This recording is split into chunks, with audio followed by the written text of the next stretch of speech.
Bonjour à tous, bienvenue dans votre émission La vie en Vosges. Cette semaine, nous parlerons de sport et de jeunesse avec nos trois invités.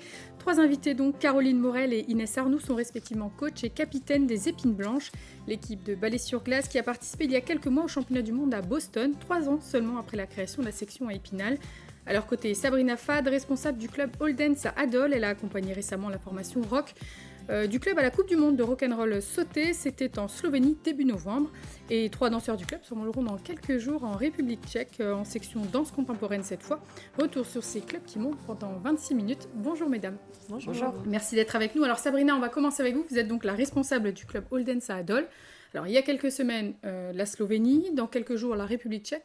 On peut dire que le club se porte plutôt bien. Il se porte très très bien le club, oui, on a des beaux projets, on a eu des beaux projets et ça va continuer. C'est des objectifs qu'on se fixe en début de saison, ces Coupes du Monde C'est pas forcément en début de saison, mais en tout cas on a des projets dans la tête et on essaye de les faire évoluer au fur et à mesure de la saison. 2 Coupes du Monde, 2 disciplines différentes, ça montre aussi l'étendue de ce que vous pouvez proposer à Adol. Tout à fait. Coupe du Monde en Slovénie, c'était du rock'n'roll sauté avec 8 filles, rock synchronisé. Elles dansent toutes ensemble en se déplaçant, en étant dynamiques, en faisant des portées.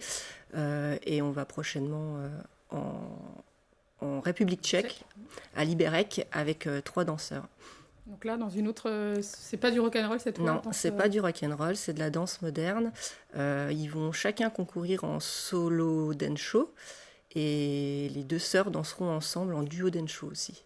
Donc, belle prestation. Belle prestation à venir. Alors, on va revenir sur ces disciplines pendant l'émission, bien sûr. Mais Inès, j'imagine que quand on parle de ces compétitions internationales, ça vous fait repenser à ces championnats du monde. C'était à Boston en avril dernier avec le recul. Comment vous qualifieriez ce moment, cet événement que vous avez vécu? Avec le recul, c'est quand même une expérience incroyable qu'on aimerait revivre, évidemment. Bon, cette année, c'est à Bordeaux. On change de cadre, mais on a quand même l'envie et la motivation. Une compétition internationale, quand on voit avec des grandes équipes, c'est aux États-Unis, ça rajoute toujours un petit peu de pression, j'imagine. Il y a le voyage, il y a tout ça, c'est vraiment un grand moment... qu'on vit en équipe en plus. Oui, c'est ça. Et puis, vu qu'on habitait aussi dans la même maison, on était tous ensemble, donc c'était très convivial. On ne se quittait clairement pas pendant cette semaine. Et ça nous a aussi beaucoup rapprochés. C'est important pour quand on fait quelque chose, un sport d'équipe. Ça crée des liens. Caroline, pour vous aussi, en tant que coach et chorégraphe, j'imagine qu'atteindre ce niveau de compétition, c'est un grand moment, une concrétisation aussi d'un projet. Ouais. Ça a été aussi beaucoup de fierté de porter le message et puis l'équipe dans sa globalité, parce que l'aventure humaine, elle était incroyable. Et puis vraiment, tout était incroyable aux États-Unis. Les infrastructures sont énormes. On est rentrés, on était tout petits, c'était dingue. Donc très très beau souvenir.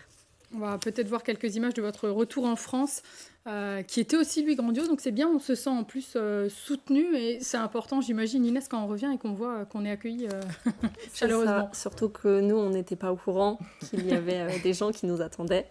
Donc on était très ravis d'être reçus comme ça. Puis on revient avec une médaille en plus. Exactement. Ça fait plaisir. Caroline, est-ce qu'on s'attend est-ce qu'on peut qu'être heureux et satisfait d'être soutenu par tout un club, une ville derrière nous? Oui, en plus, on avait notre présidente, Angélique Consigny, qui n'avait pas fait le déplacement, qui devait préparer une grosse compétition qui arrivait par la suite. Donc, elle était très enthousiaste. Donc, moi, j'étais au courant qu'il y avait du monde. Voilà. Il fallait mettre une personne on a glissé d'ailleurs la médaille autour du cou aussi de Angélique Consigny, notre présidente. Parce que grâce à elle aussi, elle a participé à faire de ce voyage aussi quelque chose de grandiose.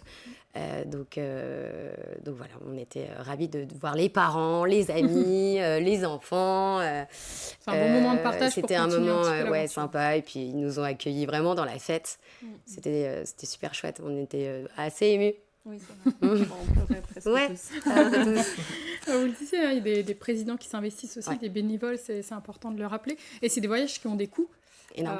Voilà, c'est comment... Alors, vous aviez lancé une cagnotte. Les filles ont énormément travaillé. Hein. Elles ont donné beaucoup de leur temps. Elles ont participé à beaucoup de petites ventes de brioches. Vous avez fait quoi? Les emballages cadeaux. Les emballages cadeaux pendant Noël.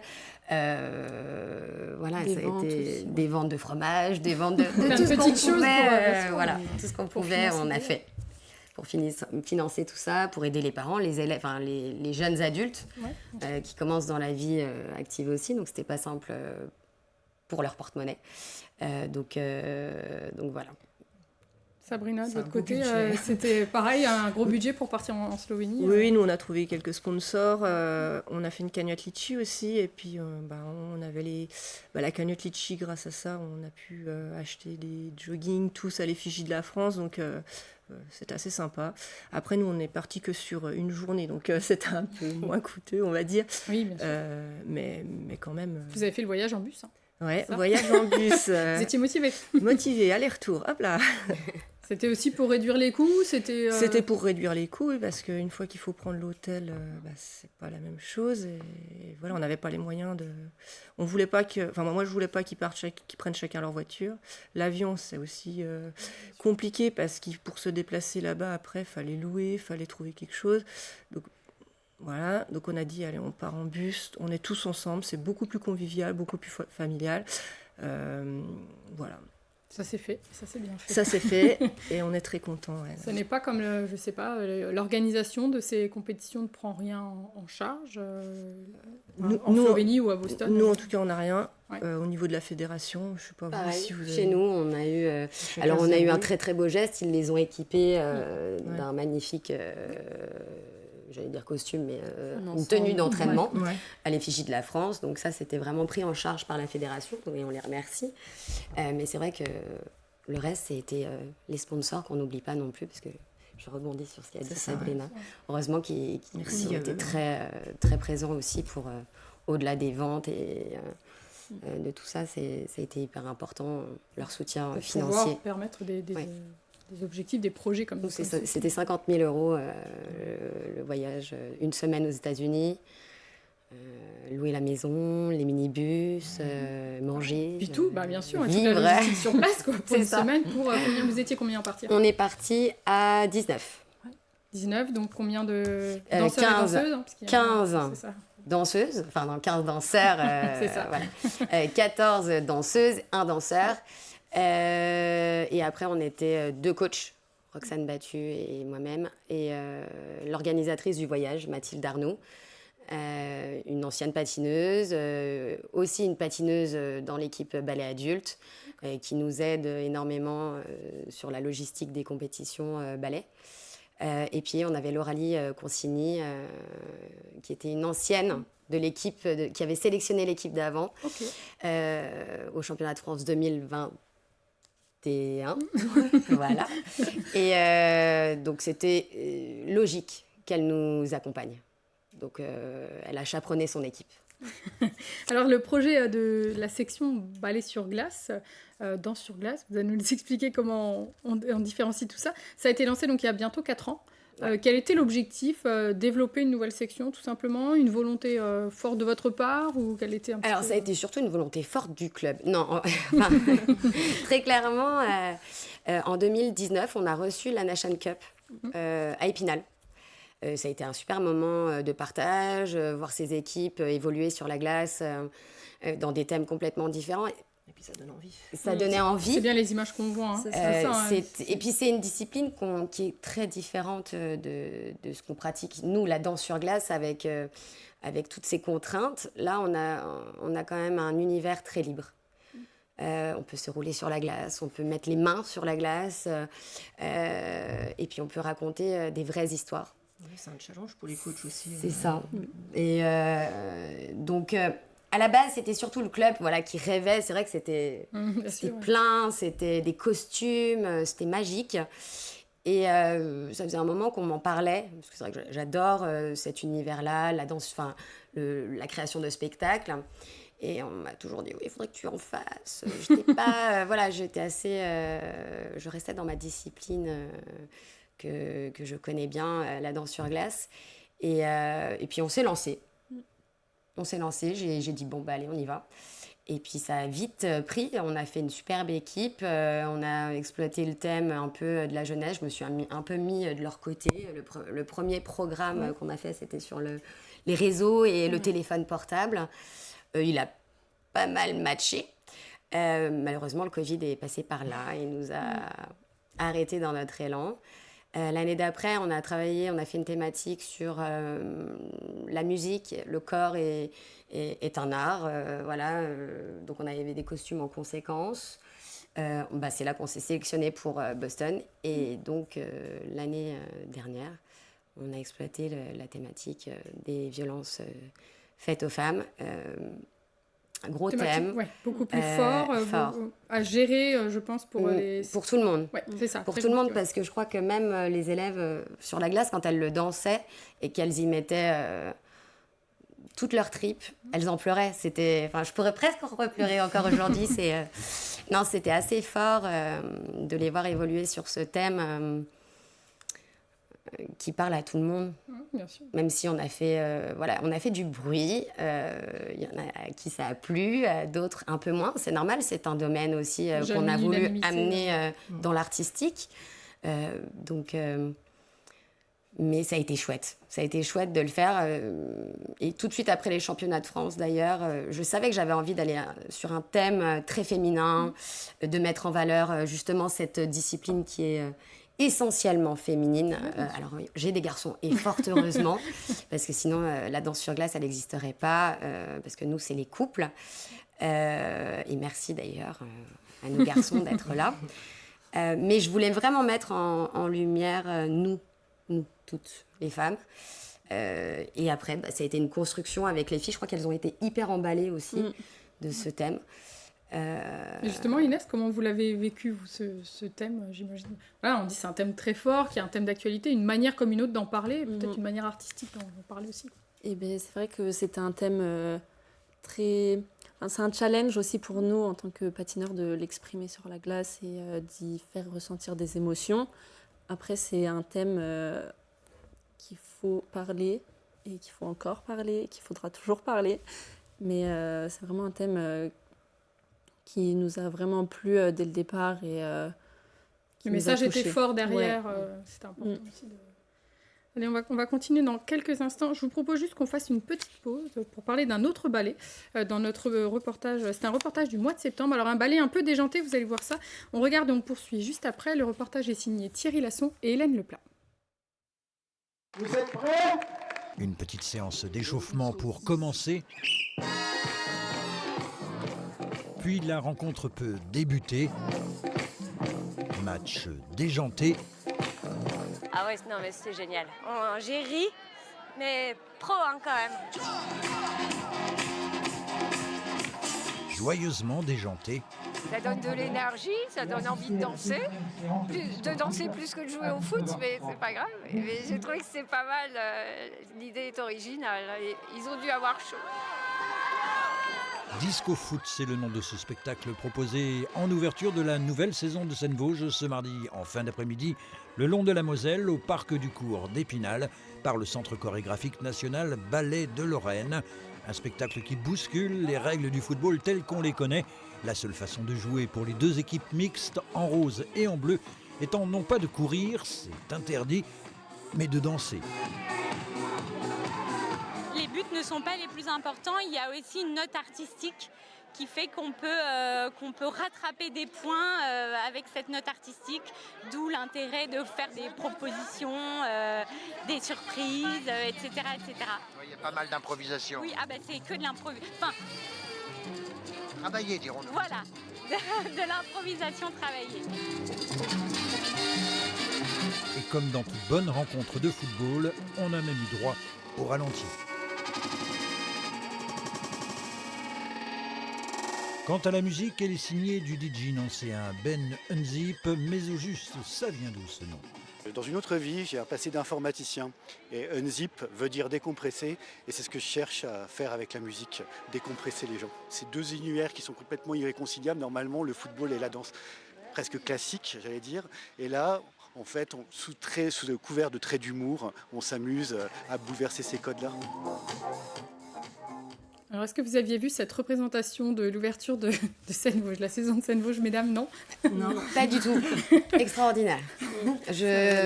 Chapeau le chorégraphe, parce qu'en fait, ça émane je ne sais pas réellement de qui cette idée, mais extraordinaire. Je suis en admiration devant justement des personnalités capables de mettre autant d'humour et de la créativité et mélanger ces deux sports.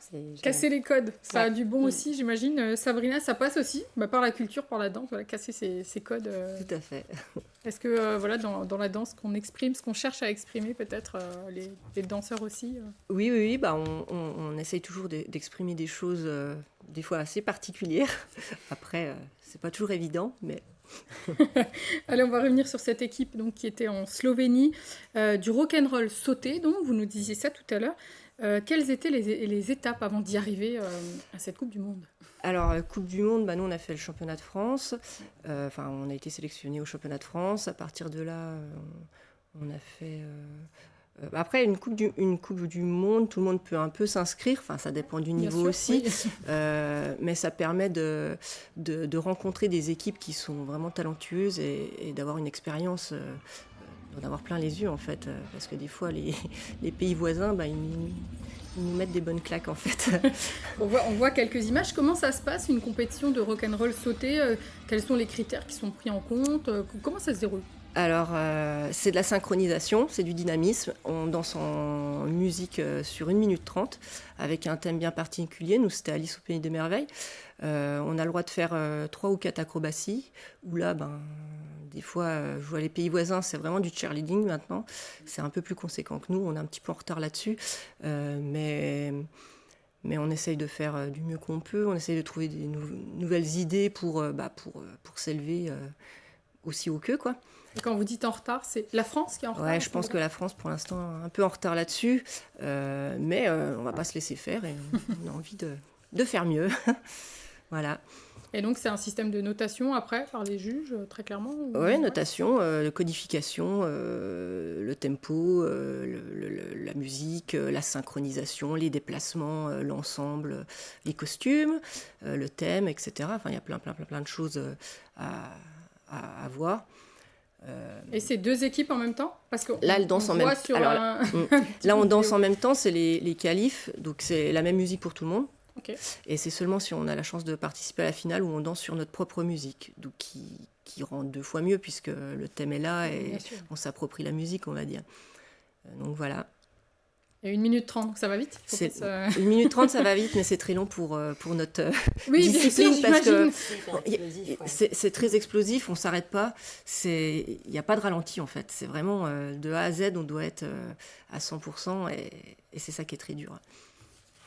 Pour le ballet sur glace, Caroline, Inès, comment ça se passe pour la notation quand on est en compétition? C'est pareil, un système de... Alors nous aussi, on a un système de notes, l'artistique et la technique. Alors, on va avoir tout ce qui compose la scénographie, les costumes évidemment vont rentrer là-dedans, mais aussi la technique du patineur, par exemple. Alors, il faut savoir aussi que le ballet, c'est interdisciplinaire. On peut rencontrer des équipes qui sont 100% patinage artistique. Et patinage artistique, c'est ceux qui font des triples sauts. Voilà. Donc, on n'a pas du tout la même approche de la glace. On n'a pas du tout le même toucher. Et donc, on a des équivalences. Donc, nous, on va aller plutôt sur du patinage, de la glisse, des pas difficiles, bien évidemment. Des attitudes, des choses comme ça, mais on est départagé par une note technique et une note artistique. Voilà. Quel est le plus dur à appréhender, Inès? Est-ce qu'on est plus sur la technique, sur l'artistique? Parce qu'il faut faire un bon équilibre entre les deux, finalement. C'est ça. Moi, de mon point de vue, je pense que ça serait plutôt l'artistique. Ça, après, voilà, c'est très personnel en fonction des patineurs, peut-être aussi. C'est ça. Alors, on va terminer sur vos structures respectives, puisqu'il nous reste déjà plus que 5 minutes d'émission. Mais juste avant, c'est l'heure de la vie en Vosges, le quiz.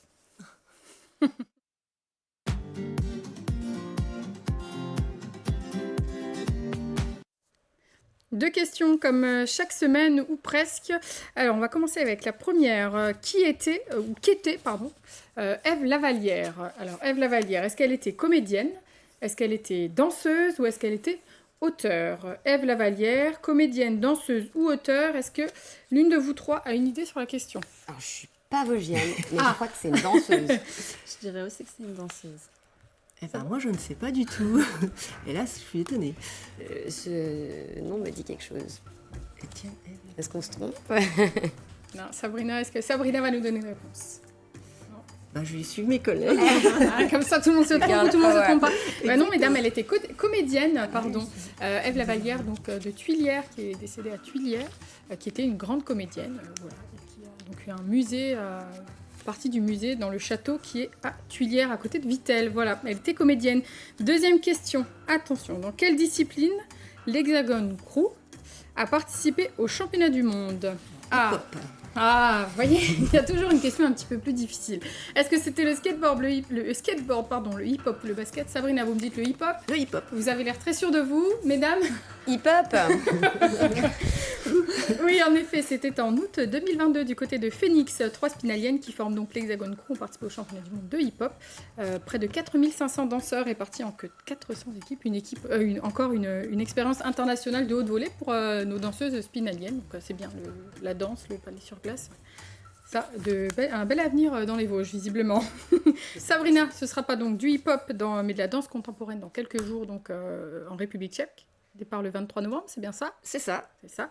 Comment ça va se passer là? Donc vous nous disiez tout à l'heure, en duo ou en individuel? Voilà, j'ai 3 danseurs qui partent là-bas jeudi 23. Jeanne Dieudonné, Louise Dieudonné et Théodore Huon. Ils vont chacun danser en solo dans show avec un thème bien particulier. Et Jeanne et Louise, les 2 sœurs, danseront aussi dans une discipline duo dans show. Donc c'est pas nouveau pour nous, parce qu'on y a déjà participé en 2017, où on avait fait une belle finale. Donc là, on verra bien si ça se passe aussi bien en 2017, tout à fait. On verra bien. Après, c'est pareil, une belle expérience. Et ça montre qu'on est là et qu'on veut faire des choses bien. En tout cas, ça nous fait énormément progresser. On voit plein de choses fabuleuses et on ramène ça dans les Vosges, en tout cas. Justement, le club All Dance, aujourd'hui, c'est combien de danseurs? Comment vous fonctionnez? Alors, on a 250 danseurs. On donne des cours sur Adol, sur Chantraine, et on vient d'ouvrir une section à Uxenier. Ça marche plutôt bien. On donne des cours de danse moderne, de hip-hop, de rock'n'roll. Pour les enfants jusqu'aux adultes, on vient d'ouvrir une section de danse en ligne pour les personnes retraitées. Voilà, on essaie de penser à tout le monde. C'est bien. Et ça marche plutôt bien en tout cas. Donc voilà. On a encore une belle surprise, mais on attend la réponse prochainement. Et je ne peux pas en dire plus, malheureusement. Vous me teasez comme ça en plateau. J'ai pas le droit. Donc on attend encore une petite surprise, mais... Bon, écoutez, on reviendra. On reviendra pour parler de cette Tout surprise. Du côté du club de patinage, Caroline, en quelques chiffres, comment vous êtes structurée? 230 licenciés, un petit peu plus. On accueille des patineurs âgés de 2 ans jusque 77 ans. Donc, voilà, c'est même au-delà. On a une section baby. Donc à partir de 2 ans, on n'hésite pas à venir à la patinoire pour chausser les patins. On a une section adulte. Évidemment, on a de la compétition en D1, en D2. On a du loisir confirmé. On a du ballet. 5 équipes de ballet, parce que cette année, on ouvre encore une équipe open et mixed age. Donc mixed age, on peut avoir des enfants tout petits, donc 6 ans Jusque pas d'âge. Jusque pas d'âge. Voilà. Un club qui se porte bien. Et une équipe de ballet. Quels sont les objectifs pour l'équipe Inès cette année? Bordeaux. Cette année, Bordeaux. On espère d'attraper le titre cette fois-ci. 3e l'année dernière, c'était déjà super, mais... Cette année, on est très motivés pour aller le décrocher et évidemment de conserver notre titre de championne de France. Est-ce qu'on peut connaître le thème de cette année ou pas? Il est vraiment en cours d'élaboration. C'est vrai que, pour faire une petite aparté là-dessus, c'est difficile, je crois, autant pour les filles que pour moi, coach, de tourner la page des épines blanches dans quelque chose de très symbolique. Mais il faut rebondir, on est prête, on travaille les thèmes, on n'est pas encore fixé, je pense. On y travaille dur et fort. Et vous êtes donc combien pour repartir cette année ? On est 13. 13. Ouais. Et est-ce De que jeunes filles, ouais. Pour intégrer l'équipe, il faut un certain niveau quand même Il faut un certain niveau de patinage, idéalement avoir fait de la compétition, parce que ça apporte certaines compétences techniques, et être âgé. Après, c'est même pas une question d'âge, il faut que... Ça dépend de l'expérience et de l'équipe aussi. Des compétences voilà. de l'équipe. Ouais. On peut être jeune, j'ai des jeunes élèves de 14 ans, je pourrais prendre plus jeune, mais voilà, il faut que l'équipe soit homogène, il faut que l'équipe avance ensemble, c'est un groupe. C'est pas une équipe, ça se gère complètement différemment que la compétition en solo, donc psychologiquement, c'est autre chose. Puis c'est une aventure humaine. Bordeaux, ce sera quand ? En avril également, cette période ? En avril, ouais. Les dates, je ne suis pas sûre des dates, mais fin avril. D'accord, et bien écoutez, on suivra ça. Merci beaucoup. Bon courage pour la République tchèque, Sabrina. Merci à vous trois pour votre présence et merci à toute l'équipe pour la réalisation de cette émission. Moi, je vous donne rendez-vous la semaine prochaine pour découvrir de nouveaux invités. D'ici là, je vous souhaite une très bonne semaine sur Vosges Télé. À bientôt.